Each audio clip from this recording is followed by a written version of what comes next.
öelge hästi konkreetne number, kui üks noor praegu täna kuulab, mis summaga ta võiks ikkagi Austraaliasse sisse tulla? Meie eesmärk oli siuke jaanuarist septembrini tööd teha ja siis oktoobrist detsembrini puhata. Üks guugeldab lihtsalt töökohti, teine laseb CV-sid laiali ja võib-olla siis kolmekesi oled, siis kolmas hakkab üle helistama neid. Töö on hea, nii hea. Kui tööle, siis rõõmuga. Tere tulemast kuulama järgmist CV.ee tööelublogi episoodi. See episood on natukene eriline, sest see on meie esimene online episood ja oleme täna külla kutsunud Hansu ja Brenda otse Austraaliast, sest Austraalia on just see, kuhu tavaliselt noored lähevad oma esimest jobaticali otsima, töötama, reisima ja miks mitte siis Austraalia. Tere Hans, Brenda! Tere! Nii, alustame kohe sellest, et te peate ühte vägevat podcasti ja te toodate hästi palju contenti sotsmeediasse, mille nimi on siis, selle konto nimi on Miks mitte. Rääkige natuke endast, et mis see tähendab, miks mitte? Et miks mitte Austraaliasse tulla või? Ei teagi, kumb alustab. Miks mitte on suures pildis meie üks elumoto, kust sai tegelikult see nimi. Selle konto nimi muutus, ma ütleks, pool aastat tagasi. Ja selle nimi algselt ei olnudki miks mitte. Konto algas lihtsalt sellest, et me jagasime perele ja sõpradele, mis me teeme Austraalias ja kuidas meil läheb. Aga mingi hetk hakkas sinna tulema ka nii-öelda võõrast rahvast. Ja siis ühel hetkel tundus, et inimesed soovisid rohkem teada ja kuidagi orgaaniliselt see nüüd siis siiani välja jõudnud. Aga miks mitte on jah selles mõttes, et kui tuleb mõte, et midagi teha ja see on hirmus, siis tavaliselt meist kumbki ütleb, et aga proovime, miks mitte. Just ja oligi, kuna ise, kui sa käid selle teekonna läbi, alustades teises riigis, siis sa pead lihtsalt otsima seda informatsiooni metsikult palju välja. Ehk siis mõtlesime, et me oleme juba selle töö kõik ära teinud mitu aastat tagasi, et miks mitte kõike seda jagada teiste inimestega, kes tahavad seda teha. Okei, aga hüppame siis kohe teema juurde. Kõik, kes muidugi tahavad, võivad minna nende miks mitte kontot followma ja kuulama podcast Spotify's, ma arvan Apple Pay's ka ja YouTube'is. Ja Instagram ja Facebook mõlemad aktiivsetel, nii palju kui mina vähemalt tean. Ja TikTok ka veel juurde. No võt need kõige populaarsem kanal siis tänasel päeval juurde tulnud. Okei, aga räägime esimestest sammudest. Miks te nagu üldse arvate, et tegelikult lähme tagasi korra enne esimeste sammude juurde minemist üldse, et miks te arvate, et Austraalia on nii populaarne ja esimene valik tavaliselt noortel? Mina arvan, et see on lihtsalt nagu tänapäeval kõike, mis meile meeldib tarbida teha, see on väga mugavaks tehtud. See on kuidagi väga loogiline, siin on selline suur turg, mis tahab sellist lihtsat tööd, mis tavaliselt noortele või alustavatele noortele väga sobib. Ja see kuidagi struktuur on siin Austraalias väga hea juba olemas. Kindlasti mängib rolli ka soe kliima. Et Põhjamaalt ju kõik tahavad päikest ja ma arvan, et see on üks koht, mille pärast siia tullakse. Ja ma ei teagi, mis siin muud. Ma arvan jah, et Eesti selles mõttes nii väike, et sul keegi tuttav on käinud, keegi midagi toredat rääkinud või kuskil pilte näinud, siis kuidagi see on nii loogiline, et siia tullakse ja siin käiakse. Kuidas teil tekkis mõte või mis teid ajendas kõige enam minema ikkagi Austraaliasse? Sest tegelikult ju töötada saab Euroopas, töötada saab Ameerikas, Kanadas, igal pool saab töötada. Absoluutselt. Tema oli süüdi või siis oleneb kumba pidi ma näitan, aga see Brenda tuli ütles mulle, et lähme Austraaliasse ja mulle meeldib väga reisida ka, nii et mina ütlesin, lähme siis. Mina ei tea, kus kohast minul see tuli, sellepärast, et mul on väga kaua aega. Ma mäletan väga noorest saati, ma arvasin, et kohe kui ma saan, ma lähen kuskile soojale maale. Ja plaan ei olnudki siia tulla tegelikult elama, vaid lihtsalt tuleme vaatame, mis saab. Reisimine oli põhieesmärk, miks me ju siia tulime. Ja mina lihtsalt tahtsin minna reisima ja mulle väga külm ei meeldi. Nii et see oli üks osa sellest, miks. Ja ma arvan, et aasta enne, kui me siia jõudsime, me käisime reisil päris mitmel ja need kõik reisid kestsid sihuke 7 päeva. Ja see oligi, et aga ma ei taha ainult 7 päevaks sooja riiki minna, et tuleb minna kuskile kauemaks ja kuidas see finantsiliselt võimalik on. Juba sellepärast tundus kõige loogilisem valik Austraalia. Kuigi see oli mul kunagi varasemalt juba kuskilt sees, ma ei tea miks. No ja võin enda poolt öelda, et ka mina olen käinud Austraalias ja mind ajendas eelkõige just see, et enne sellist karjääri tegemist käia korra ikkagi välismaal, vaadata, kuidas mujal maailmas asjad käivad ja miks mitte teha seda just noorena, et noorena on ju palju lihtsam neid asju teha, eks. Ja sellest nagu tulenevalt lähmegi järgmise selle nii-öelda siis punkti juurde, et esimesed sammud, et kui üks noor või siis miks mitte ka keskealine mõtleb üldse, et Austraaliasse tulla tööle, et mis need esimesed sammud on? Ma üritasin nagu mingisuguse kondikava paika panna, aga üritame nagu vaadata neid asju nagu eraldi, et mis see viisavärk on, et milline üldse võimalus on viisadega tulla? Et ongi Austraalia eriti, kui sa oled siis hetkel alla 30 aasta vana, siis on see nii-öelda kõige populaarsem viisa ongi working holiday viisa. See siis lubab sul elada ja töötada Austraalias. Kui sa oled sellest kas vanusegrupist väljas või sa soovid näiteks ka õppida, siis on olemas veel student viisa variant või kui sa oled juba nii-öelda professionaal, sul on oma mingi eriala, siis on skilled viisa või sponsor viisa. Aga noorte puhul vist kõige populaarsem on see working holiday viisa, mis see oli 417 oli selle nimi vist või mis see number oli, eks. Aga miks see kõige populaarsem on? Kas see viisa nagu on nagu kuidagi kõige lihtsam saada või need tingimused on kõige paremad või mis see põhjus on? Ma ütleks, et see on kõige odavam ja lihtsam variant. Ja sellepärast on ta ilmselt ka kõige populaarsem, et skilled viisa on juba väga suur paberimajandus ja sul ikkagi peab olema selleks mingisugused kontaktid, et see koht leida, kes siis sponsoreerib sind. Ja studenti puhul on ka tegelikult ju siin küsitakse koolis käimise eest raha. Nii et need on vist päris kallid, on ju? Need on päris kallid ja nagu juba nimi ka ütleb work and holiday viisa, et see ongi selle jaoks tehtud viisa, et noored inimesed saaksid tulla töötada ja siis sellega oma puhkust põhimõtteliselt finantseerida. Et ta on väga lihtsa struktuuriga ja ta ongi sellele eesmärgil, et noored inimesed saaksid tulla ja avastada maailma põhimõtteliselt. Ja ütleme ühesõnaga, et kui sul tekib plaan kuskile valmida alla minna, siis Austraalia selles suhtes kõige lihtsam ei ole, eks ole, aga ma saangi aru nüüd, et Austraalia siis sisuliselt, et kuna see viisa on nii hädavajalik, siis ilma selleta sa ei saa, et sa pead ikkagi arvestama sellega. Kas teie pigem puhkasite või teenisite raha esimesel aastal? Esimene aasta on siuke alati veider aasta inimestel. Et inimestel on alati sellised veidramad tööd esimene aasta, aga meie esimene aasta tegime pooleks, ma arvan. Et meil oli selline variant kuidagi tööl, et me võisime vabalt öelda, et me võtame 5 vaba päeva ja lähme trippima. Ja ma arvan, me tegime iga natukese aja tagant niimoodi, et me võtsime nädala vabaks, siis reisisime, siis läksime tagasi tööle, et selles mõttes oli see väga hea mugav variant niimoodi teha, see ei ole väga tavaline, et nii saab teha, tavaliselt on ikkagi hooajad, et sa nüüd hooaega ja võib-olla siis puhkad ja reisid, et meil oli võimalik niimoodi teha, et ma ütleks, et me tegime pooleks.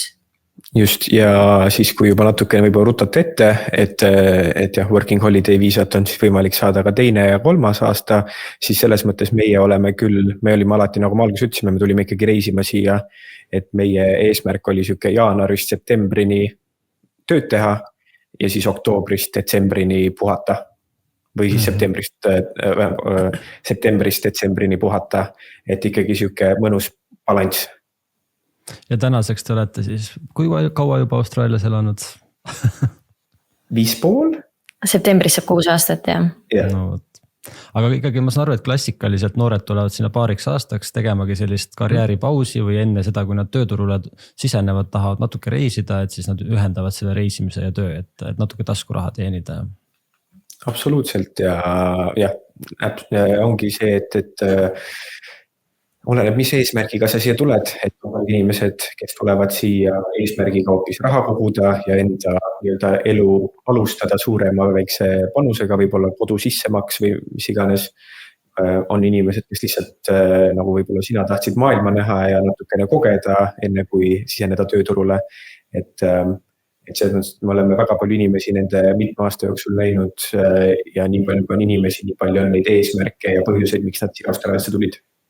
Aga suures laastus nad ikkagi, me võime nagu pooleks nad ikkagi tõmmata, et need inimesed, kes tulevad siia koduraha teenima, siis nemad ikkagi elavad mõnikord ekstreemsemates olukordades ja võib-olla lähevad tagasi koju nende juttudega võib-olla, kus oli väga-väga raske töö ja võib-olla ei olnud kõige paremad elamistingimused. Aga natuke paksema rahakotiga. Natuke paksema rahakotiga versus siis need inimesed, kes tulevad siia seiklema.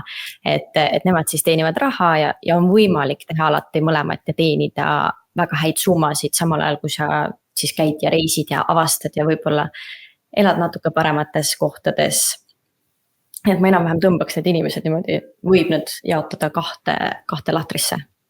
Seda vist saab isegi üle maailma igal pool niimoodi mõelda, et on inimesed, kes hästi nagu on rahale orienteeritud ja on inimesed, kes võtavad elu natuke vabamalt, eks. Aga küsin kohe järgmise küsimuse, kas te olete üldse kohanud mõnda inimest, kes tuleb ka ilma reisikindlustuseta Austraaliasse või sest, et nagu nii palju, kui me vaatame ikkagi meedias, siis üldse reisimine ilma kindlustuseta peaks olema täiesti no-go ja välistatud, aga kui palju juhtub seda, et te kohtate ikkagi noori? Ei. Ma ei tea küll ühtegi. Ma tean ühte inimest, aga samas võimalik, et on inimesi,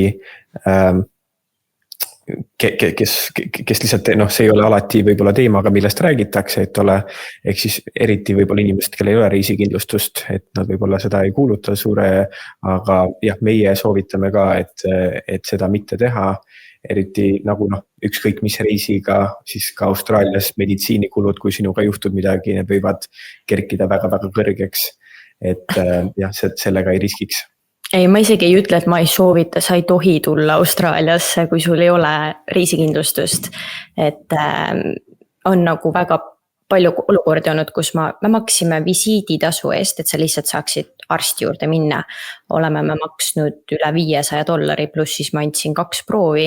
Eks ma mäletan ühte arstiarvet, kus ma minu meelest isegi puutunud arstiga väga kokku, need kõik käis väga kiiresti ja see arve oli üle $700. Kui sa alguses siia tuled, siis sul ei ole selliseid summasid taskust võtta, nii et reisikindlustus on AJO 100%. Ja, no arvestades, kui palju mürgiseid putukaid ja loomi Austraalias, kes kõik tahavad sind ära tappa, siis ilmselt ka juba see on üks ajend. Brenda, kuidas sul muidu ämblike ja igasuguste sisalike ja madudega lood on, et kas sa kartsid ka neid alguses? Jaa, väga kartsin. Ma Eestis olles ämbliku nägin, siis ma kiljusin ja hüppasin diivani peale. Nüüd peaaegu 6 aastat hiljem ma ei käitu niimoodi tegelikult. Ma ei teagi. Yeah. Mulle tuleb sellega alati meelde, kuidas me olime Hiiumaal see suvi siis enne seda, kui me tulime Austraaliasse ja me istusime muru peal puu all. Ja siis Brenda ütleb siukse mõtliku pilguga ja ütleb, et varsti me oleme Austraalias ja me ei saa enam muru peal istuda, sest et seal ainult kõik roomab ja üritab sind tappa, eks ole. Ma mäletan, mul ka vist samasugune tunne, et kui ma lõpuks Eestisse tagasi tulin, siis oli selline tunne nagu kergendus, et nüüd ma ei pea nagu iga nurga taha vaatama, kui ma looduses käin või iga nagu põõsa taha on ja et ma saan nagu päriselt lihtsalt kõndida. Aga näiteks ma üks päev kõndisin ja mõtlesin sellele, et pika muru sees ei kõnni ma ei Eestis ega Austraalias, et Austraalias ma kardan madusid, Eestis ma kardan puuke. Et selles mõttes, et tegelikult on üsna sarnane, aga jah, madusid ma kardan siiani, sisalikke ma ei karda üldse, sisalikud mulle meeldivad, nemad on täitsa armsad ja ämblikute selline, ma ei ütleks foobia, aga selline suur kartus nagu Eestis olles oli, seda mul enam ei ole. Et kui ei ole see nagu Huntsman, kes on nagu minu 2 käe suurune, et siis ma nagu ilmselt kiljuma enam ei hakka.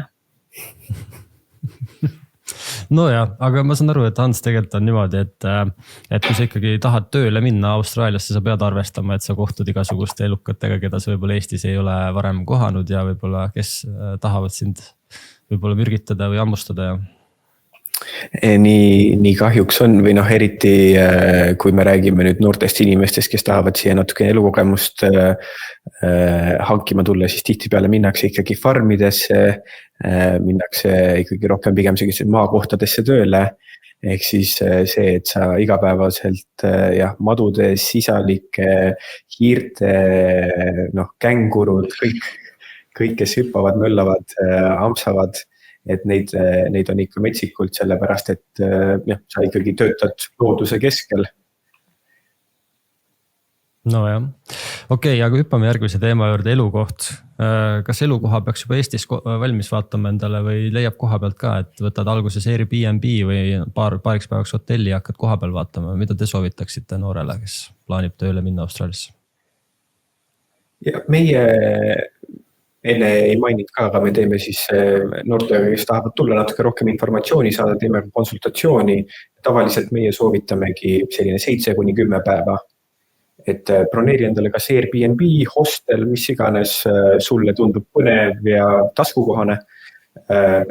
See annab sükse hea aja, kus otsida juba esmast töökohta, sest et muidu pärast broneerid endale kuuks ajaks kuskile Sydneysse mingi majutuse ja siis 3. päeval, mulle pakuti nüüd hoopis siin kohas tööd. Et meie soovitame süke 7-10 päeva ja siis koha peal saad juba järgmiseid samme vaata. Ja ma mõtlen veel, et majutuse koha pealt me ka üldiselt hästi personaalselt soovitame inimesele, see on jälle küsimus, et mida tema soovib saada siit seikluselt või kas ta tuleb siia seiklema või mitte ja väga oluline on see, et kas inimene tuleb sõpradega, tullakse kahekesi või üksi, et üksi reisijad kindlasti on hostlid ühed kõige paremad kohad, kus sa leiad omale teised inimesed, kaaslased, kellega koos ringi käia, reisida ja sealt saab kindlasti väga palju infot ka farmitööde ja kõige muu juurde kohta. Noore inimese üks suurimaid hirme võib olla see, et ta satub kuskile maakohta, nagu Austraalia filmides on näinud mingid õudukaid, et elab kuskil kõrbes kuudis, eks ole, et kas on päriselt nii, et on need kõik elavad kuudis või see on ikkagi nagu elamisväärne ka, et see noor on ju harjunud oma vanematega koos elama Eestis näiteks on ja või väga mugavates tingimustes Eestis ja nüüd järsku ta läheb võõrasse maailma ja tegelikult olukord on hoopis teine. Ma Euroopa nõudeid siin ei ootaks. Ma selle nagu ütleks kohe ära. Et oleneb jälle, kui sa lähed suurde linna, kavatsed tulla aastaks, siis sa võid seal väga ilusates elamistes elada. Aga kui me räägime farmitööst, siis jah, Hans, kas sa tahad üle võtta selle siit? Ja absoluutselt, et sa pead arvestama ikkagi, et need, esiteks need on maakohtades, sa pead arvestama sellega, et kohalikud ei karda neid madusid jämblikke nii palju, nii et see, et akna ääres väike vahekene on, mis tundub meie jaoks natukene hullumeelne või see, et põrandalaua vahelt õue näed, et seda võib absoluutselt juhtuda, aga lõppkokkuvõttes tuleb jällegi iga inimese enda see piiritaluvus äkki on jah?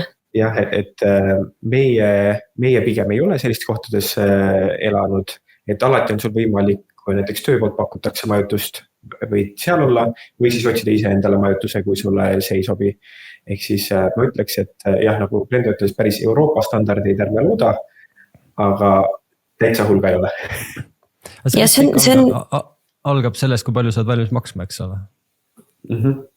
Põhimõtteliselt ka seda, aga mina mõtlen ka, et kõik need põrandavahed ja kõik sellised, me oleme igasugu lugusid selles mõttes kuulnud, aga ongi, et meie oleme alati eelistanud võtta siis maja pere juures, kes tavaliselt hoolitseb oma kodu eest rohkem, kui on väga palju siis nii-öelda neid backerhouse'e.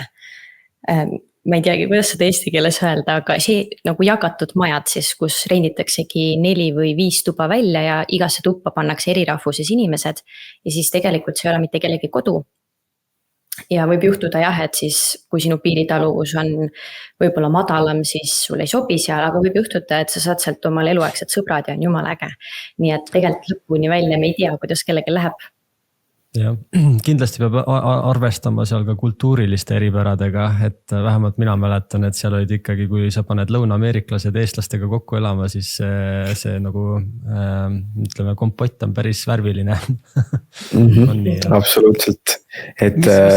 Mis riigist inimestega te kõige rohkem koos olete elanud seal? Olete ka üle maailma mingisugust? Meie oleme elanud ainult austraallastega. Meie, ma ei tea, kas see kuidagi on meie eesmärk olnud või kuidagi niimoodi ühe öö me oleme elanud ühe India poisiga koos, aga siis tema kolis välja ja ütles, et tema meiega koos ei taha elada. Ei tea miks, see oli vist sellepärast, et tal oli nagu siuke väga magus stiil enne seda, kus ta nii-öelda üüris ühte tuba, aga kuna majaomanik ei olnud teistesse tubadesse midagi leidnud, siis ta põhimõtteliselt maksis ühe toa üüri terve maja eest. Siis tal vist väga ei sobinud, et sinna tegelikult need teised toad välja üüriti.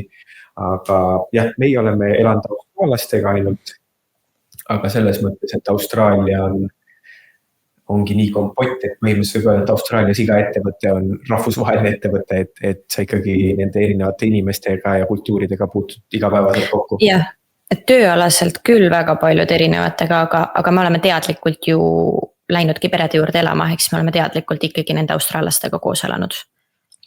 Et me oleme hoidnud suure kaarega eemale nende share'itud majadest, sest me lihtsalt teame, et see ei ole asi, mida meie teha tahame. No kes sellist kogemust otsib, kindlasti leiab Austraaliast. Aga mis see, ütleme, sa ei saa ju reisida ja puhata samal ajal, kui sa raha ei teeni, eks ole. No sa saad, aga ilmselt sa põletad väga kiiresti enda siis säästud läbi, sest et Austraalia on tegelikult ju kallis riik, eks ole.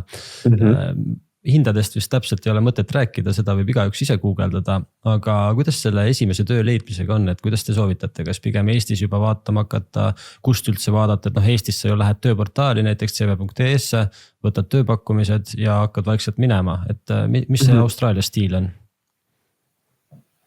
Austraalias absoluutselt Eestis juba ennast kurssi viia, võib-olla eriti kui on juba teada sihtpunkt, kuhu plaanid maanduda, et kurssi ennast viia võib-olla, mis sellel ajal, mis töid otsitakse, eriti kui sul on plaanis teha, et võib-olla peaks mainima, et kui sa tuled selle working holiday viisaga, siis selleks, et saada 2 aasta pikendust, pead sa tegema 3 kuud farmitööd, ehk siis kui su eesmärk on kohe see farmitöö ära teha, siis ma arvan jah, et on hea mõte ennast kurssi viia, millised hooajad või mida tol hetkel otsitakse.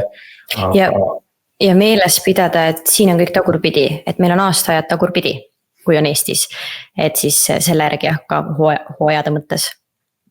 Ja et on võimalik muidugi otsida, aga pigem ikkagi austraallastele ja farmeritele meeldib, kui sa oled siin juba koha peal, sest ma ütleks, et üks asi, et nagu sa ütlesid, meil käib pigem tööportaal Eestis on ju, võib-olla e-mail, et need on nagu põhiasjad, siis austraallastele kindlasti väga meeldib telefonis rääkida. Ehk siis see on juba üks võib-olla tõkke, mis võib olla, kui sa Eestis otsid tööd, aga ütleme niimoodi, et kõige tähtsam asi on see, et sa oleksid ise aktiivne ja siis, kui sa oled ise aktiivne, siis sa leiad selle tööga 100% usun sellesse. Selle, eriti tänapäeva noortel võib päris raske olla, eks ole, Austraalias alguses siis kohaneda sellega, et nad on kõik harjunud internetis tegema või siis Messengeris ja nüüd järsku saavad telefonikõne austraallase käest, kes on ilmselt jõhkra aktsendiga, eks ole, siis see Austraalia aktsent kuskil võib-olla mingi farmeril on meeletult raskesti arusaadav, eks ole. Kuidas keeleoskusega on, et kas see saab ka ilma keeleoskuseta hakkama või pigem ikkagi peaks inglise keelt ka rääkima? Mina olen ehe näide. Ma tulin niimoodi siia, et mina ei rääkinud inglise keelt. Ja tegelikult tuleb siia väga-väga palju inimesi, kes ei oska inglise keelt.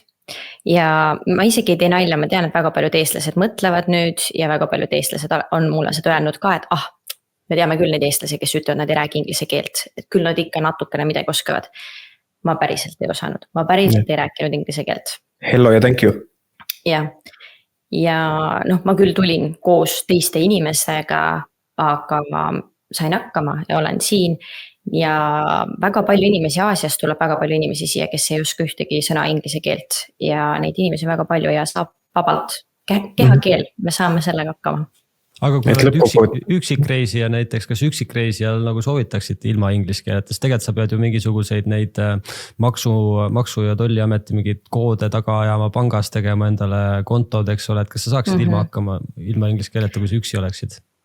See on väga raske, see oli mulle väga raske, ta on nagu mentaalselt juba väga-väga raske, aga ma usun, et see on võimalik, sest meil on olemas internet, me saame tõlkida ja kui see üks inimene peaks siis minema kohe ma tean, et sellised inimesed võivad tulla ja saada siis kohe kuskile eestlaste juurde ja suhelda eestlastega, siis ta ei õpigi seda inglise keelt, mille pärast minul läks väga kaua aega inglise keele õppega. Aga kui selline inimene tuleb ja läheb kohe hostlisse, kus on kõik teised temasugused, tal ei jää muud üle, seal tekib lihtsalt upu või uju olukord ja see siis upu või ujud, nii et nagu muud üle ei jää, nii et mina arvan, et saab küll. Või nagu väga palju inimesi tulevad ja ma näen, et nad saavad hakkama lõpuks. See on kõva sõna ikkagi, et sa nii kaua Brenda oled seal hakkama saanud ja algusest juba julgesid minna ja ise tahtsid minna, nagu Hans ütles, et vedasid Hansu sellisesse riiki. Aga Hans, kuidas sulle tundub, et kas noored peaksid pigem nagu sihtima selliseid lihtsamaid töid seal, entry level nagu töökohti, lihtsalt sellepärast, et esiteks on working holiday viisa, sa pead oma farmipäevasid tegema, kui sa tahad viisat rakendada, eks ole, ja nii edasi.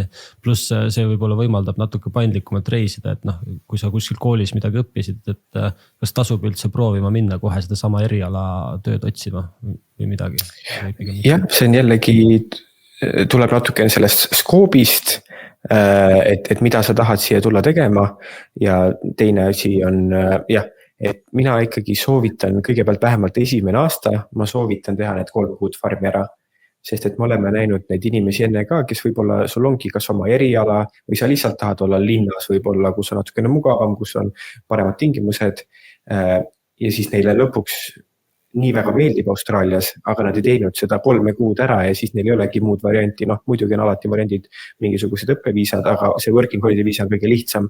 Ehk siis ma pigem alguses suunaks oma eesmärgid sinna ja siis kui sul tegelikult 3 kuud on tehtud, siis sul on juba 1,5 aastat nii-öelda kindlustatud. Ehk siis sa võid juba, kui sa tahad oma erialast tööd teha, mine proovi seda. Ja kui sul on võimalik, et sulle ka meeldib see nii-öelda lihtsam töö, sest et see võib ka väga mitme olla siin Austraalias. No vot siis. Ja ilmselt teie blogist ja sotsmeediast saab väga palju erinevaid asju lugeda ka selle kohta, et üldse milline elukoht valida nagu asukoha mõttes on ja Austraalia on nii suur, et Austraalia on ju pindalalt sama suur kui terve Euroopa kokku, eks. Et seda troopilisemat ilma, natuke külmemat, jahedamat, sellist kargemat kõrbekliimat võib-olla, mis iganes, eks. Aga räägime töö leidmisest võib-olla natuke veel pikemalt selles võtmes, et milline see üks ettevalmistus üldse peaks olema noorel, et kui ta tahab täna tööd leida nüüd välismaal või Austraalias, Austraalia näitel praegu hakkame vaatama, et kas ta peaks mingi CV tegema. Mäletan, mina läksin kuskile maa kohta, tegin mingi lehmadega selfisid enam-vähem ja panin oma CV-sse mingi hobusega pilte ja mingi murutraktori peale, kus ma sitta vedasin. et kas selline asi on vajalik üldse või tegelikult võid täitsa tavaliselt CV-ga hakkama saada? Meie tegime ju sama. Meil oli ka kanadega pildid ette tehtud. Tegelikult ametlikult Austraalia CV-del ei olegi pilte. Ja miks see nii on? Võimalik, et nüüdseks juba on kõik need, eks ole, mitte diskrimineerimis, et sa ei teagi, kes seal teisel pool on. Mina endiselt soovitaks pilte panna, minu CV-s on pilt siiamaani ja meil need kanadega pildid on ka. Mina mingil määral, kuigi ärge oodake seda, et kui te plaanite farmi kandideerida ja teil on kanaga pilt CV-s, eks ole, et see näitab, et te kõva farmer olete. Aga mina usun, et Austraaliast on ka natuke krutskiga inimesed, et nad näevad ikkagi seda, et okei, see vend on läinud vähemalt sinna vanaema juurde või mis iganes ja teinud selle pildi ära, et temas on mingi see hakkaja, et ta ei saanud lihtsalt mingit suvalist asja välja. Ja mina arvan, et see pildi, et ma tean, et on inimesi Austraalias, kes ütlevad, et ära pane pilti, sest see ei ole soovitatud siin või see ametlikult ei ole nii, aga kui sul ikkagi, kui sa mõtled farmeri nagu, me alati mõtleme, et kui sa istud farmeri pingis, sul on CV pataka sees, siis see pilt on see ju, mis tähelepanu võib tõmmata. Et ma pigem ikkagi paneks pildi, aga see on puhtalt meie eelistus, me ei saa öelda, et kas see on õige või vale selles mõttes.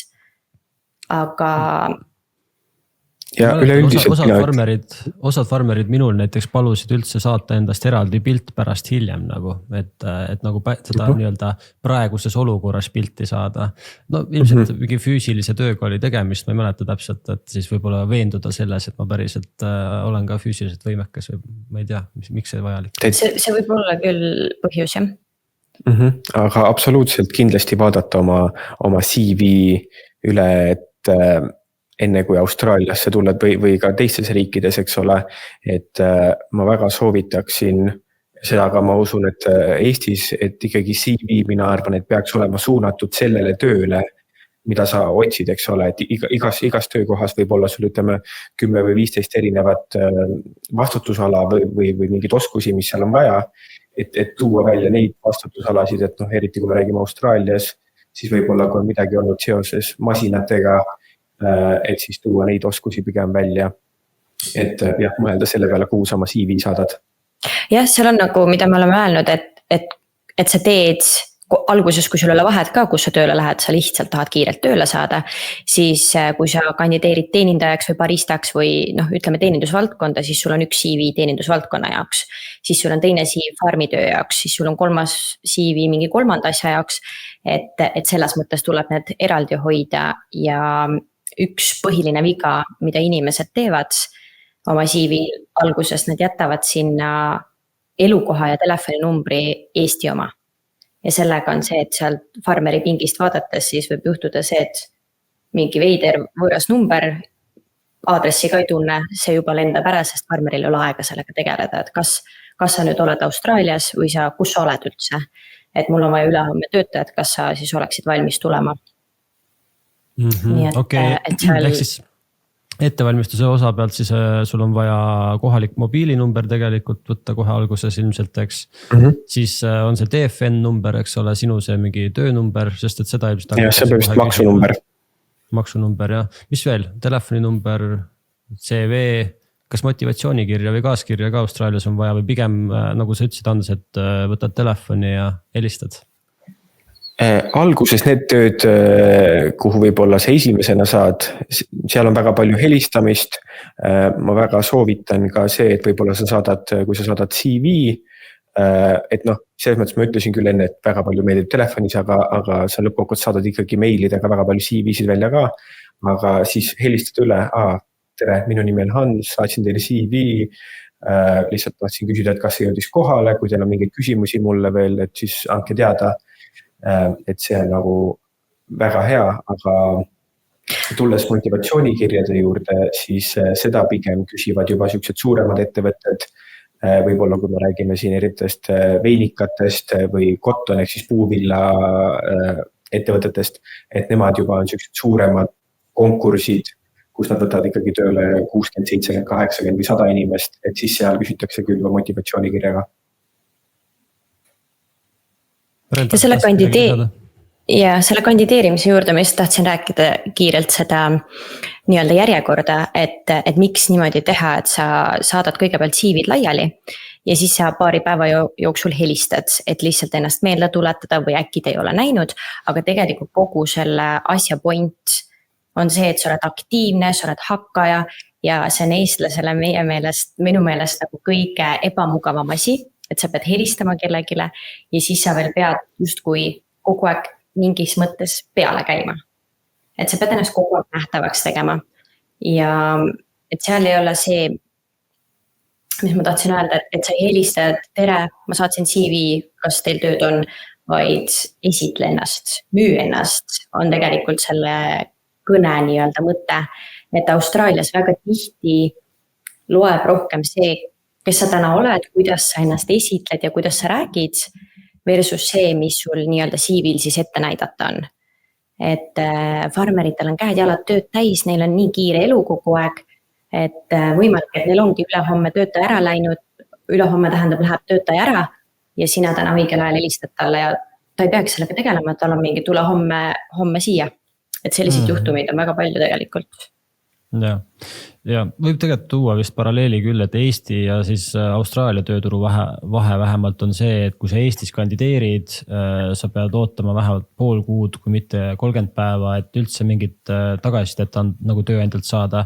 Aga Austraalias, nagu Brenda praegu kirjeldas, sa võid saada selle kõne järgmine päev juba ja võib-olla ülehomme üldse juba tööle saada, eks ole, et need asjad käivad väga kiiresti seal, et ei ole sellist nagu võib-olla jokutamist nii palju, et see töö kuidagi see toimib teistmoodi, see nagu värbamisprotsess, et nõustute vist minuga noogutate. Ja mida kiiremini sa ise tegutsed, seda kiiremini sa tööd saad, et kui sa võtadki esimesed päevad 8-5 saadad CV-sid, sa pead jõudma neid saata ikka 50 tükki välja, nii et tundub ebareaalne, et sa ei saa sealt tööle, kui sa pärast veel need läbi helistad ja nii edasi.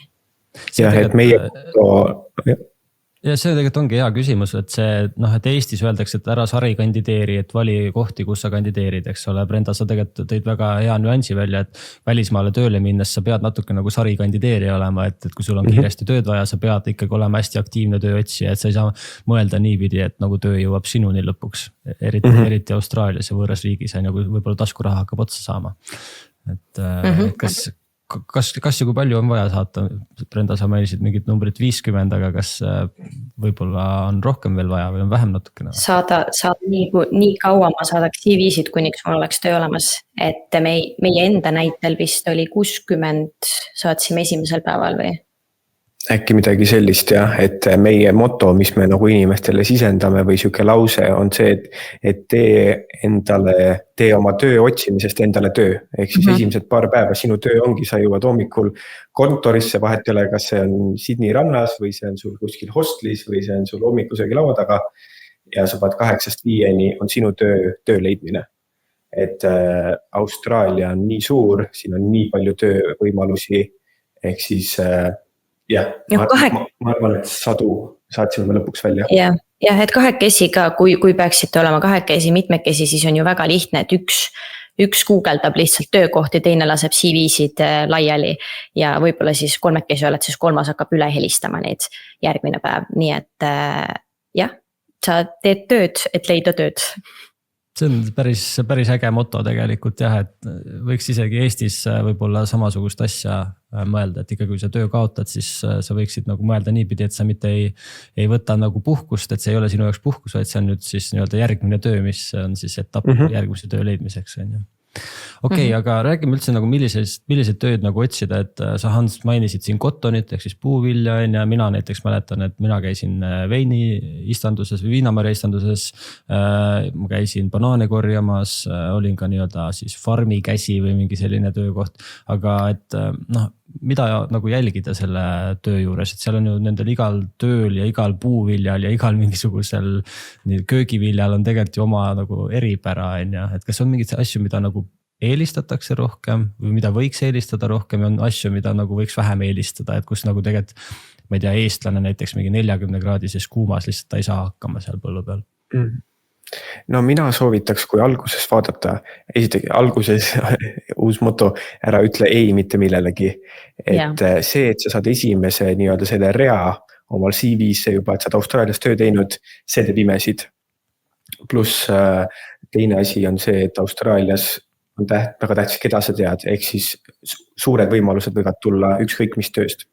Aga kui mingid asju, mida kõrva taha panna esimest tööd otsides, muidugi on selline kuldne kolmnurk, mis kõikidele eestlastele väga meeldib, on siis krein ehk teraviljahooaeg, veinikas ehk siis veinihooaeg ja koton ehk siis puuviljahooaeg on siuke aasta ring, kus saab käia, aga need võib-olla on juba kohad, mis tahavad, et sul oleks eelnevalt Austraalias töökogemus.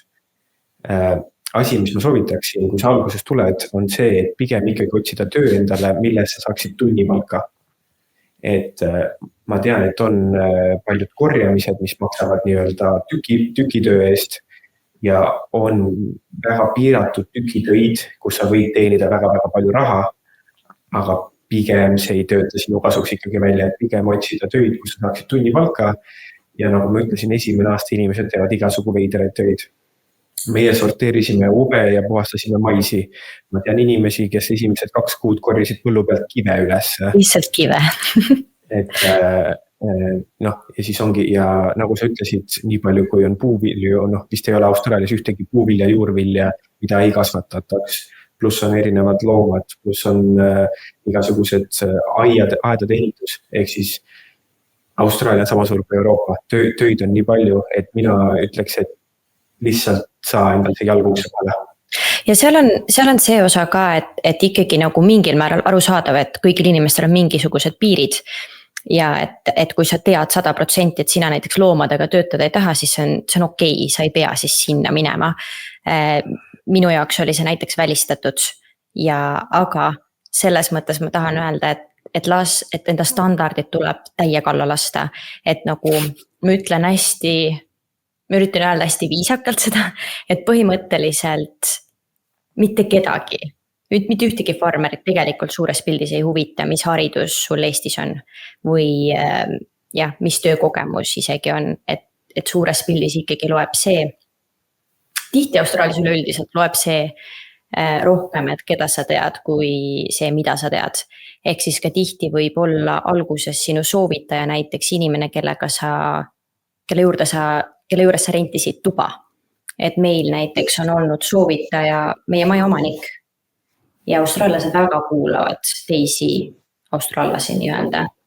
Et see võib ka väga suurt nagu rolli mängida, aga ühesõnaga minu mõte oli see, et tavaliselt inimestel saab see ego hästi nagu haiget alguses.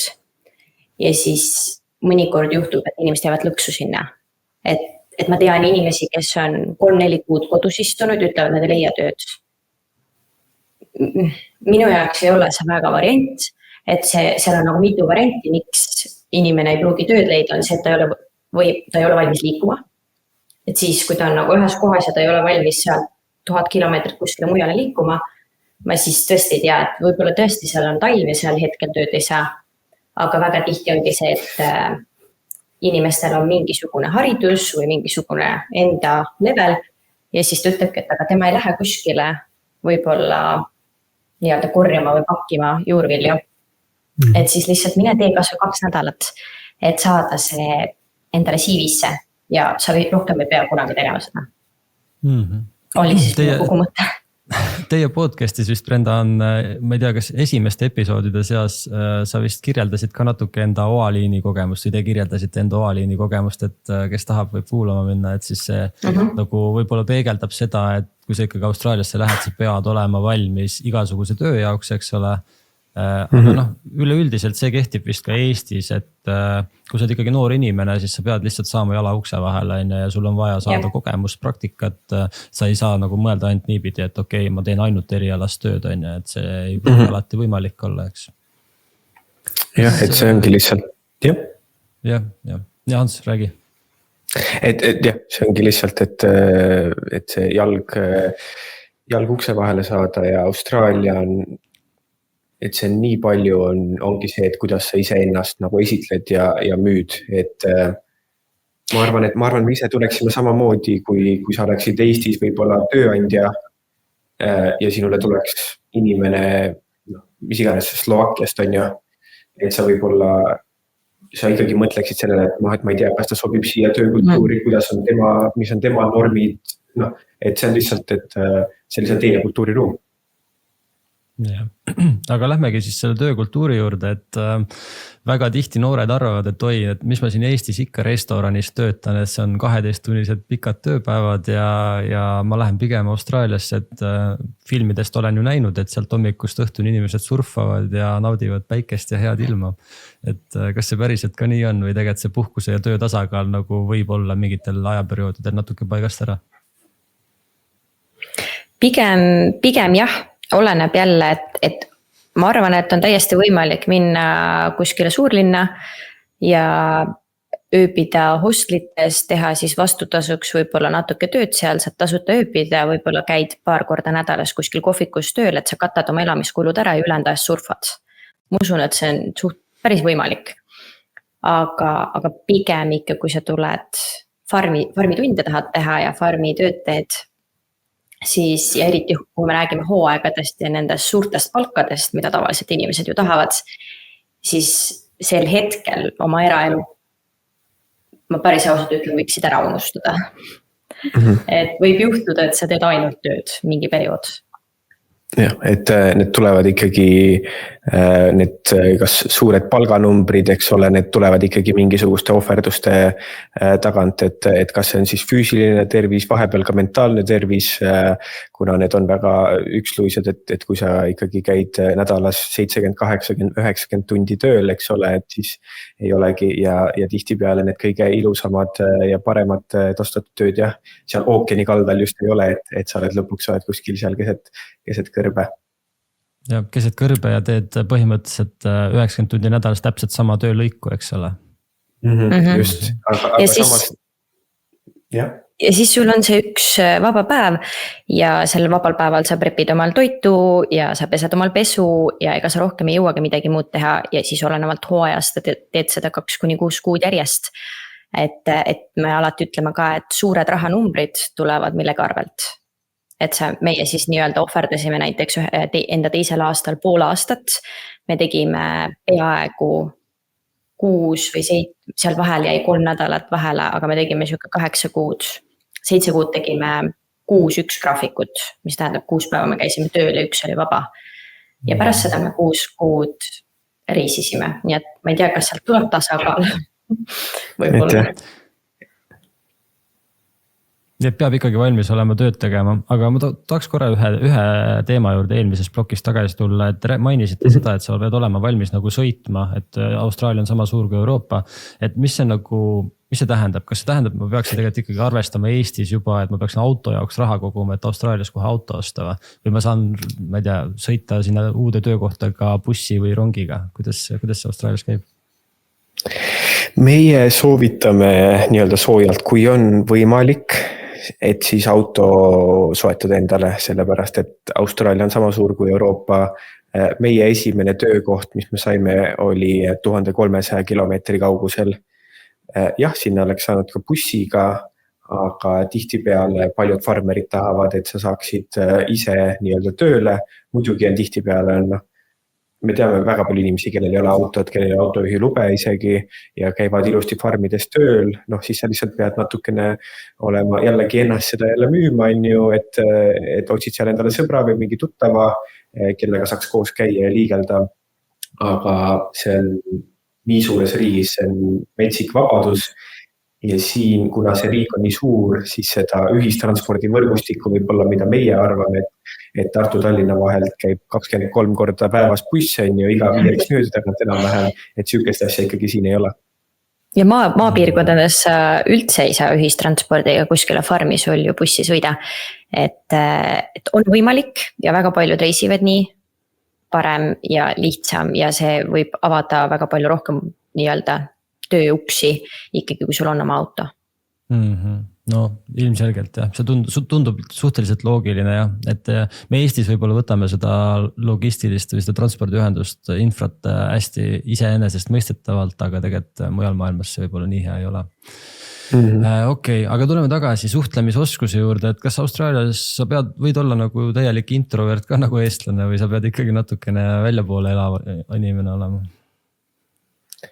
No see on arvatavasti üks kõige keerulisem asi eestlaste jaoks alguses, eriti see kuri ja kardetud small talk, eks ole, ehk siis siuke tühja-tähja igapäeva jutu ajamine, aga ta on tähtis, ta on igapäevaelu osa siin, nii et see on alguses hästi ebaloomulik meile, et üks näide, mis ma toon esimene aasta, kus ma olin 2-3 kuud, olime Austraalias olnud, olime väikses karavanpargis, vaatasin üks naisterahvas paneb oma telki üles, oli üksinda koos oma koeraga ja ta ei saanud nagu väga hakkama seal. Ja siis ma mõtlesin, ma lähen appi talle, ja 15 minuti pärast teadsin kogu elulugu, mitu poega, mitu tütart, kes on abielus, kellel on lapsed, et austraallased lihtsalt on nii avatud. Ja lõppkokkuvõttes nad eeldavad seda ka teiselt poolt. Ehk siis, kui sa lähed kuhugi tööle, siis eestlased vahest öeldakse, et on võib-olla natukene ebaviisakad seepärast, et see lihtsalt ei tule loomulikult meie jaoks. Aga rääkides nii-öelda siis hinnatud oskustest, eestlaste puhul kindlasti on see töökus, mida nagu Austraalias hinnatakse ja see nagu järjepidevus, et eestlane on valmis, noh, nagu te ütlesite, 90 tundi nädalas töötama mingi eesmärgi nimel. Mis need sellised, ma ei tea, hinnatud oskused veel on, Brenda, mis sa võiksid välja tuua, mis nagu, et sa võiksid otsida või presenteerida nendele tööandjatele Austraalias? Teiste kultuuri erinevuste mõttes eestlaste puhul on see kindlasti, et meil on minu arust väga tugevalt sees see, et me teeme töö ära ja siis puhkame. Et ma ei viitsi käia ja lonkida kuskil ringi ja teha siestat võib-olla natukene siin ja siis teeme kuidagi aeglaselt tööd. Et eestlased on väga orienteeritud eesmärgile, nagu sa enne just ütlesid, ma arvan, et see ongi üks põhiline asi, et me oleme töökad. Eestlased tavaliselt väga heas füüsilises vormis ja me tahame kiirelt töö ära teha ja pärast puhkame, et ei ole siin niisama ringi lonkimist, nii et ma arvan, et need ongi 3 põhilist. Ma mäletan, kui mina töötasin Austraalias mingite Tonga poistega koos, siis nad tegid kogu aeg smokosid iga 15 minutiga, et neil oli hästi tugev suitsusõltuvus ja suitsetamise sõltuvus, nad ahelsuitsetajad kõik, eks. Ja mina nagu eestlasena tegin samal ajal tööd ja siis nagu ma olin ka kuidagi rohkem võib-olla selles suhtes hinnatud, kuigi samas nad olid ka väga töökad, aga nad lihtsalt tegid rohkem pause, on ju. Et see on jah, kindlasti eestlased on sellised kuidagi nagu meile vahest meeldib öelda, et me ikkagi oleme orjarahvas, et see kuidagi on meil, et me ikka teeme põlla peal kardulat ja ikka, see on meil lihtsalt kuidagi veres ka, mina usun, et see isegi, et ma ütleks, et meie jaoks, mis on selline täiesti okei töö tegemine, on võib-olla mõnes teises kultuuriruumis ja teiste inimeste jaoks nagu selline, et miks te rassite niimoodi, aga see meil on nagu, me teeme nagu normaalse tempoga lihtsalt. Et see on lihtsalt jällegi erinev taustartavasti. Nii et võib öelda, et ikkagi töökus on kõrgelt hinnatud omadus, suhtlemisoskus kindlasti, mingi eesmärgipärane lähenemine asjadele, mis veel võiks olla? Kas on üldse midagi, mis on vaja eraldi välja tuua? Seda vist ei saa nagu välja tuua niimoodi, aga ma praegu mõtlen, et tegelikult see, et me pigem siis oleme kinnisemad inimesed, et siis me ei käi plekutamas teiste inimestega ja selles mõttes ka tahame rohkem tööd teha. Et ma ei tea, kas seda saab niimoodi välja tuua, et mulle meeldib omaette tööd teha, et tiimitöö on ka väga oluline, see tuleb ka farmi töödes kindlasti ära märkida, ma arvan, et sa oled hea tiimitöötaja. Nojah, eestlased võib-olla on siis praktiliselt head suhtlejad, et meil on alati suhtlemisel mingi eesmärk, eks ole. Et me ei tee seda small talk'i nii palju. Sellega on väga hea näide, et veinitehastes me räägime ju nii suurtes tehastes, me räägime läbi raadiosaatjate. Ja kui võtta siis näiteks inglased, siis inglased võib-olla natuke räägivad seal, et hei, et ma ei oskagi näidet tuua, kas oskad selle? No jah, seal ongi, et kui see võib olla inglane või mõni muu selline small talk'i rahvas, ütleme niimoodi, hüppavad sinna raadiosaatesse, siis mingi, hei, no kuidas läheb, on ju, kuule, kas sa saaksid äkki tulla teha selle asja? Ja siis eestlane läheb, on ju, sinna raadiosaate peale mingi, kuule, tule siia, teeme ära. Et siis tundubki natukene võib-olla ebaviisakas, aga... Ja tegelikult see ongi olnud teistpidi mingil määral probleem, et siis on see, et aga eestlased on nii ülbed, et ei ütle aitäh või palun või seal nagu ei venita seda suhtlust, kuigi tegelikult samal ajal on 30 inimest raadiosaates, kes ootavad oma korda, et kellegiga rääkida. Nii et jah, praktiliselt oleme lihtsalt, ma arvan, et see on väga hea. Ja ma olen nõus sellega ja enne kui me hüppame selle nii-öelda siis suhtumise juurde, et kuidas eestlastesse üldse suhtutakse, ma saan aru, et ikkagi eestlased võivad nagu suht enesekindlad olla, et nad on väärtustatud Austraalias, et austraallastel on nagu mingi teatud maine juba tekitatud eestlaste poolt sinna, et eestlased on pigem nagu hea töörahvas, et kui me võib-olla Soomes oleme natuke halvema maiguga, et siis Austraalias me oleme ikkagi päris hea maiguga, sest et võrreldes teiste riikidega me oleme natuke töökamad, natuke tublimad ja võib-olla natuke paremad, et ennast kiita on võib-olla natuke tobe, aga ikkagi praktika näitab seda. Aga aga milline see üldine sisserändajatesse suhtumine Austraalias on, et kas nagu Hans ütles, et me ise tunnetame ka ennast, et me oleme selline põline orjarahvas on ju, et kas, kui sa sinna backpackerina lähed või seljakoti rändurina ja et kas siis ikkagi vaadatakse sinu poole kui nagu selle nagu, et mingi ori tuleb kuskilt võõralt riigist, teeb mingit mõttetut tööd siin Austraalias, mis me ise ei taha teha või tegelikult ikkagi suhtutakse inimestesse nagu pigem nagu sõbralikult ja hästi? Mina ütleks niimoodi, et kindlasti on ka neid inimesi, kes ütlevad, et sa oled mingisugune mõttetu inimene, aga lõppkokkuvõttes süke õige austraallane saab aru sellest, vähemalt need inimesed, kellega mina igapäevaselt suhtlen, kõik nagu hindavad seda, et inimene tuleb teisele poole maakera, teeb raskelt tööd, et kõik hindavad seda vähemalt, ma igapäevaselt suhtlen väga palju farmeritega, siis nemad nagu väga väärtustavad nii eestlasi kui ka teisi inimesi, kes on võtnud, teavad, et see ei ole lihtne asi kolida teisele poole maakera, siin alustada, et nad väga hindavad ja tegelikult Austraalia ongi ju sisserändajate rahvas, et siin linnas, kus meie elame, on itaallased, eks ole, hindud, araabia rahvas, kõike.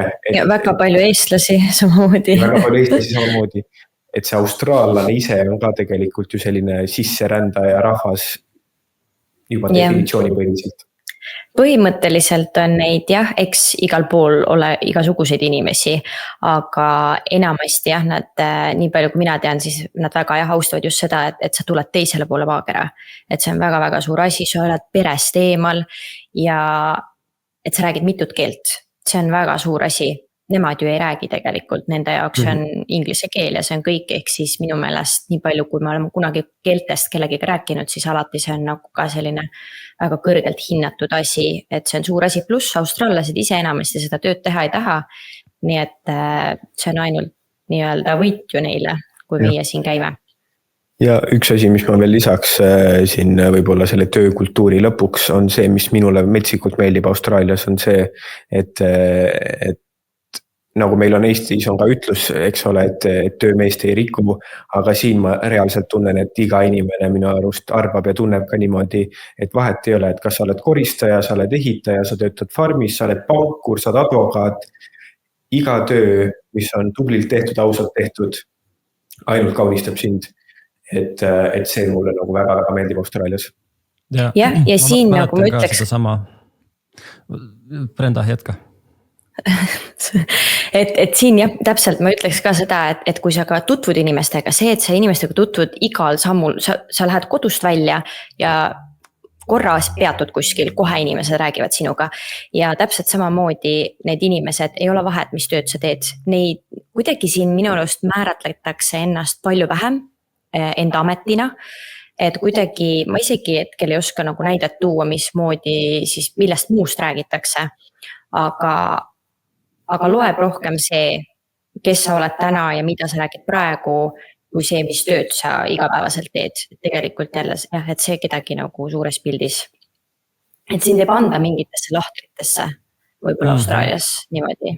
Ja ma olen nõus, see Hansu mõtte juurde tagasi tulles, et kui ma Austraalias käisin, ma nägin, ma käisin seal 6 aastat tagasi, eks ole, et see juba siis töötasid noored kaubanduskeskustes, nagu meil on näiteks Lidl või Rimi või Selver, eks ole, aga Eestis tollel ajal ma vaatasin, et ükski noor ei tahtnud teha kaubanduses vähemalt nagu sellises toidupoodides tööd, sest et see oli kuidagi nagu, et neile ei sobinud see, et nad igaüks valis pigem enne restoran, kus tegelikult et töö on palju raskem nagu tegelikult restoranis, aga valiti ikkagi see lihtsalt sellepärast, et see kaubanduses töötamine oli piinlik. Okei, riidepoes töötati, aga mitte nagu toidupoodides on ju. Ma ei tea, kas te ka tunnetasite seda, aga vähemalt mina nägin seda ja ma arvan, et see Hansu point oli päris õige ja Brenda sinu oma ka, et võib-olla inimesed Austraalias natuke teistmoodi vaatavad tööle otsa.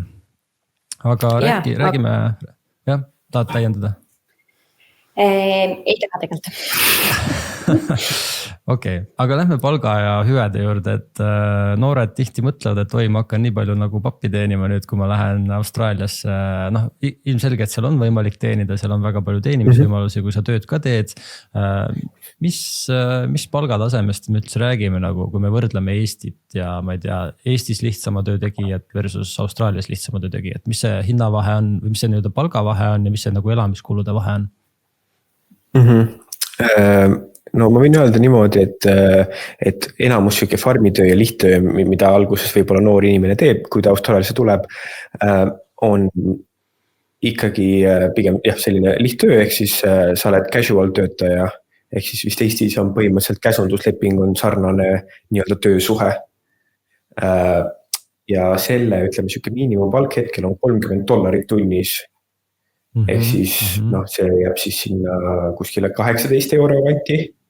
Et vaat nüüd mul Eesti palgatase ei ole, ma ei ole nii kaua Eestis tööl käinud ega tööd pakkunud kellelegi, ehk siis sa oskad kindlasti lisada selle osas, et see on kindlasti palk, millest üks inimene suudab, kui sa käid siis vähemalt täistunni nädalas tööl, et vabalt kõik elamispinna pluss söök, jook ilusti elab ära.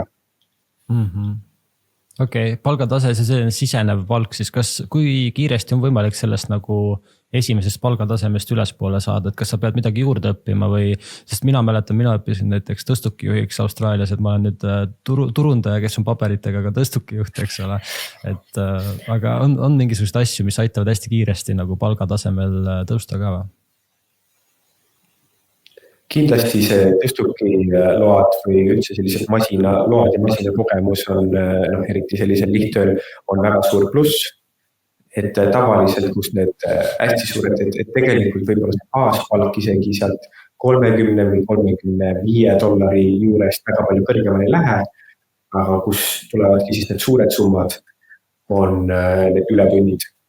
Ehk siis kui on, ma ei tea, kas Eestis üldse on sarnast asja, aga näiteks puuvillal, greinil, veinil on national awardid, ehk siis põhimõtteliselt riiklikult paika pandud, et selles tööstuses sa pead vähemalt teenima nii palju, kui sa teed ületunde nii palju, riigipühal nii palju, et ma ei tea, kas Eestis on üldse selline tööstuse põhiselt mingisuguseid riiklikke dokumente või eeskirju, aga seal palk võib tõusta $40, $50, $60, need ületunnid, aga see ütles väga õigesti, et see ongi, kas tõstukijuhi, sul on mingi masinaoskus, et see on see, kuidas sa saad, et see võib olla kõrgema tasustatud töökoha endale. Autojuhiload kindlasti annavad ka suure eelise, ma kujutan ette, et kui sul on vaja transportida mingisuguseid asju ühest kohast teised, siis see farmer või siis see tööandja saab loota sinu peale kui autojuhi peale, eks? Absoluutselt ja teab, et sa saad ise liikuda tööle, pluss see võib jällegi, kui tal võib olla ka mingid teised töötajad, kellel ei ole seda autojuhiluba, siis ta teab, et sina võib-olla saad kedagi sõidutada, et see on alati pluss. Brenda, sina olid vist inimene, kes tegi Austraalias load, ja kuidas oli teha hoopis teistpidi liiklusega lube? Tead, ma alustasin Eestis ka tegelikult lubade tegemist, et ma olen teinud natukene Eestis ja lõpuni siis tegin Austraalias, aga me olime enne seda, kui ma siin load tegin, vist äkki 2-3 aastat ringi sõitnud, meie elustiil oligi ringi sõita, nii et minu jaoks nii-öelda see Austraalia moodi teistpidi, tagurpidi sõitmine on loogilisem, et ilmselt nüüd, kui ma tulen Eesti, siis ma ei kujuta ette, kuidas ma seal sõitma peaksin. Aga kui tuua võrdlusesse, siis näiteks ma võiks öelda, et siin on vanuse järgi, et olenevalt osariigist ka, et siin saavad minu teada New South Walesi osariigis näiteks teha load endale 17-aastaseks. Aga et teha load väga lihtsalt, nagu mina tegin, siis võib olema üle 25 aasta. Et põhimõtteliselt on võimalik Austraalias endale autojuhiload niimoodi ära teha, et sa lähed nii-öelda arki, teed seal ära teooriatesti, pärast teed siis autokooli selle, mis selle nimetus nüüd on? Sõidueksami ja sa saad load kätte. Et mina tegin load Austraalias niimoodi, et ma võtsin 5 tundi, võtsin autokooli õpetajaga ja siis läksin, tegin load ära. Et selles mõttes päris lihtsalt käis see. Okei, aga tuleme tagasi siis palga ja töö juurde, et mis lisahüvesid veel Austraalias on? Ma tean, et seal on rohkem pause kindlasti, sest see on ikkagi nagu heaolu ühiskond, eks ole, et sa ei pea verd ninast välja töötama, et sa teed juba pärast 2 tundi tööl olles väikse smoko ja mis veel? Jah, kindlasti on need pausid, aga selles mõttes, et osades kohtades võib-olla tööandja annab sulle mingid töösärgid, töösaapad, see jällegi oleneb on ju kohast. Mõned farmid, mis on võib-olla eemal, siis mingisugustest suurematest linnadest pakuvad ka tasuta majutust sulle. Tihtipeale isegi, kui on väga kiired ajad või on näiteks vilja ülesvõtmine või muud sellised harvestid, siis võib olla ka tööandja poolt elamine ja söök niimoodi, et 3 korda päevas tuuakse sulle sööga kohale. Nii et aga sel juhul eeldatavalt siis on need tööpäevad 17-tunnised, 16-tunnised, et kui sulle söök ette tuuakse ja et seda muidu tavatundidega ei tooda.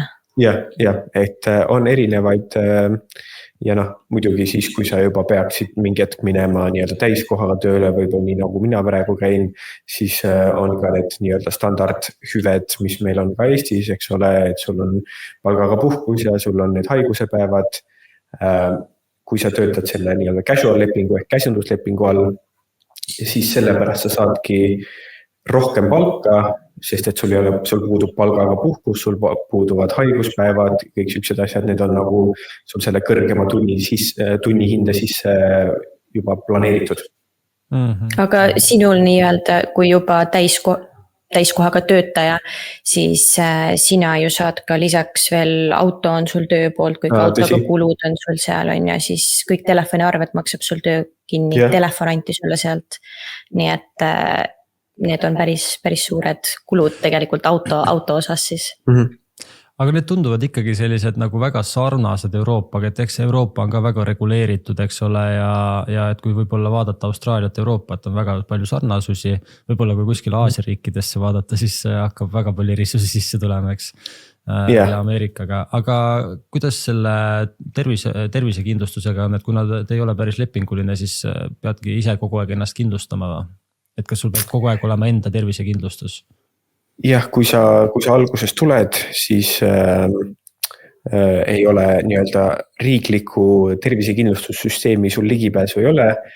Loodetavasti äkki mingi hetk tuleb, ma tean näiteks Soomel ja Austraalial on siis selline mingisugune koostööleping, ehk siis näiteks kui soomlased tulevad Austraaliasse, siis nad saavad ka Austraalia nii-öelda hea sinna haigekassasüsteemi põhimõtteliselt ligi. Aga jah, meie soovitame siis need esimesed paar aastat, kui sa siin oled, siis jah, seda reisikindlustust hoida endal, kuhu siis tavaliselt läheb ka see tervisekindlustus alla.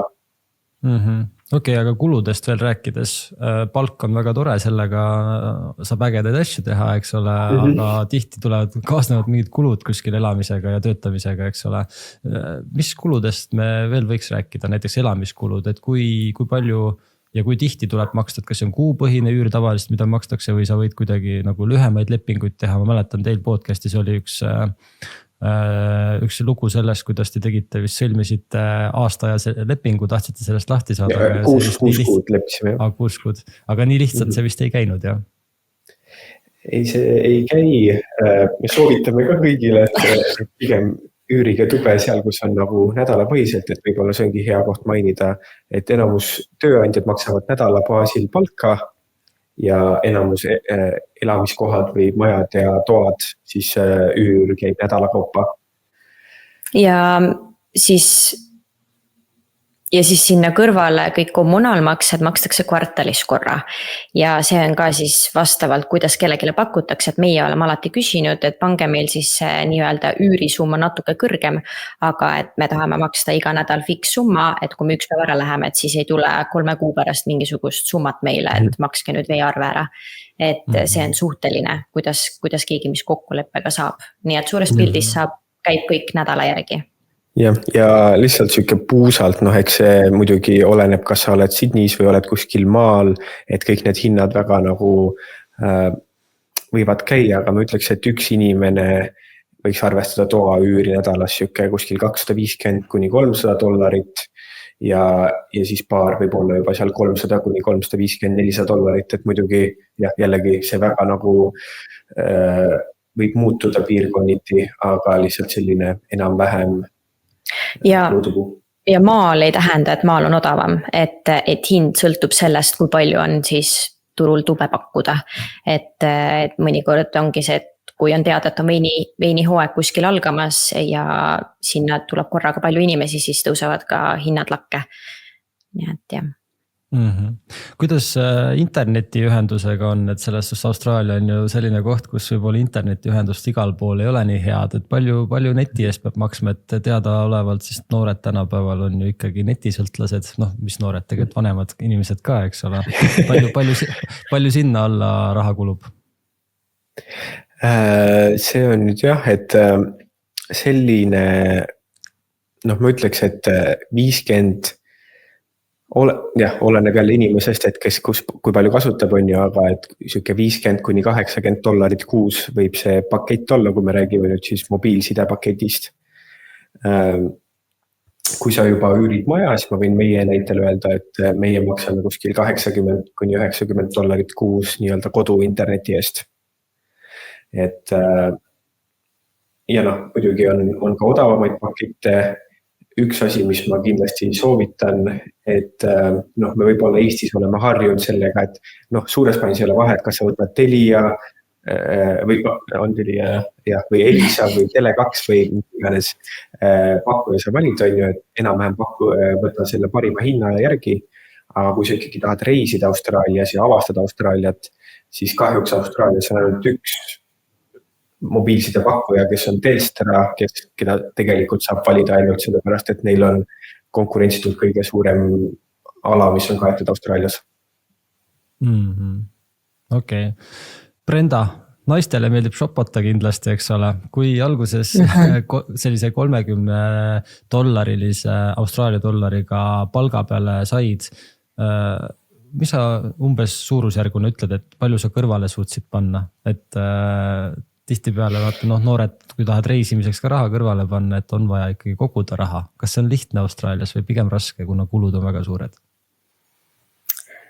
Raha koguda? Oleneb inimesest, et minu jaoks need firmariided ei ole olnud alati kõige olulisemad, nii et Austraalias on pood Kmart, kus sa saad kõik riided alguses selga, kui on rahakott nii-öelda õhukesem. Tead, ma ei tea, kuidas, sest meie üldse esimene aasta ei olnud orienteeritud sellele tulnud raha koguda. Et esimese aasta lõpuks on niimoodi, et kui inimesed siuke, mitte nullis, aga ütleme, et kui sul on seal $3–4 või natuke rohkem, siis ma arvan, et see on päris hästi, sest see on siuke kuldreegel, et esimene aasta sa ju tuled, sul on vaja kõik asju osta, et sul kulub lihtsalt nii palju rohkem. Aga kui ma ütleks niimoodi, et teine aasta, et meil isegi ühel hetkel oligi siis see, ma ei taha öelda probleem, aga et ühel hetkel me saime aru, et meil on võimalik reisida ja meil on võimalik töötada ja meil läheb raha üle ka. Et mis me selle rahaga tegema peaksime. Et kas me peaksime nüüd investeerima või hakkama koguma mingi kolmanda asja jaoks, mitte ainult reisimise jaoks. Et kulud ja kõik need on suured, aga palk on suurem. Aga palk on suurem. Et jah, ma ütleks ikka, et kui kogu aeg shoppamas ei käi, ja maal sul ei olegi kuskil käia shoppamas, siis see raha ju peaks ainult kogunema sinna. Pluss on hea pluss see, et tavaliselt, kui sa elad sellist reisivat ja töötavat elustiili, et kogu elu peab autosse ka mahtuma, et ei saa uut diivanit ja telekat osta iga nädal, et kuu aja pärast peab see kõik autosse mahtuma. See on üks väga hea point tegelikult jah, et sa ei saa endale väga palju asju lubada, mis sul peavad mahtuma need autosse või seljakotti, nii et jah, ma tahaks ikkagi öelda niimoodi, et on võimalik väga häid ja suuri summasid koguda siin. Oleneb palju sa oled nõus ohverdama.